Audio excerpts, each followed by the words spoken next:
E pra të dashur miq, ja ku po ritakohemi bashkarisht për të komentuar pak rreth Selin dhe Mateo, marrëdhënien që Selin dhe Mateo tashmë kanë ndërtuar me njëri tjetrin.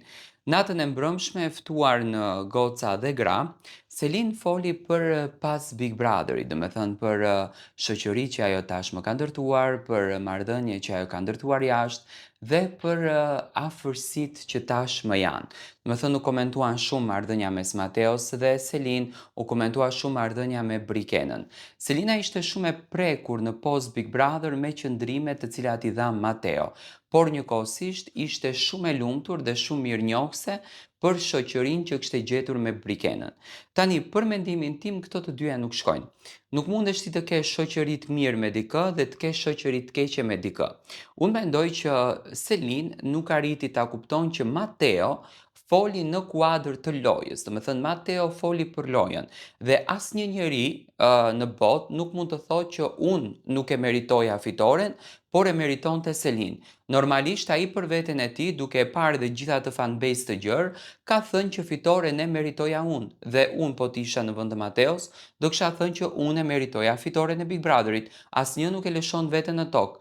Por e gjithë çështja nuk ishte tek fitoria e Big Brotherit, sa ishte tek ndoshta mesazhi që Selin nuk arriti dot ta kupton që Mateo i dërgoi në këtë rast produksionit. Mateo dërgoi një mesazh tek produksioni që i tha që fitoren e meritoja unë sepse kam patur më së shumti do me thënë mesazhe, kam patur më së shumti votime, por edhe Selin nuk është se ishte keq. Dhe mendoj këtë keq kuptimin, Selin nuk arriti dot që ta percepton që Mateo nuk e kishte luftën me Selin dhe nuk kishte të prishën raporte me Selin, por luftën e kishte me produksionin për t'ia dhënë këtë mesazhin, sepse unë e kam thënë, edhe votat kur ishin, domethënë që votoheshte atë natë, Mateo dhe Selin kanë qenë shumë afër mes njëri tjetrit, kanë qenë kokë më kokë dhe jo më kot, domethënë ishte kjo le ta themi lufta që u bë jashtë se pse e mori Selin dhe pse e mori Mateo. Do me thënë, në këtë Big Brother u vlerësua vajza.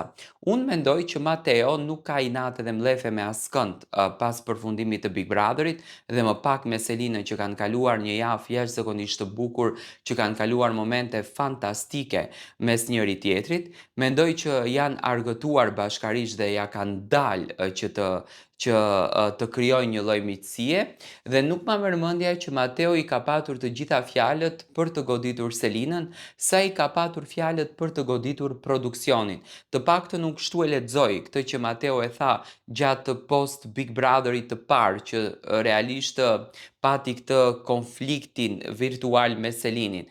Por mendoj që ishte e gjitha kjo pasi që u pyet nga Ledioni se a mendon që duheshte të fitosh ty, do me thënë Mateo u ndjej provokuar, normalisht që duheshte t'jep këtë përgjigjen se në fund të ditës ai nuk e ofendoi Selinin, përkundrazi e përgëzoi për fitoren që e ka patur. Mendoj që Selin nuk kishte arritur që ta kupton këtë gjën.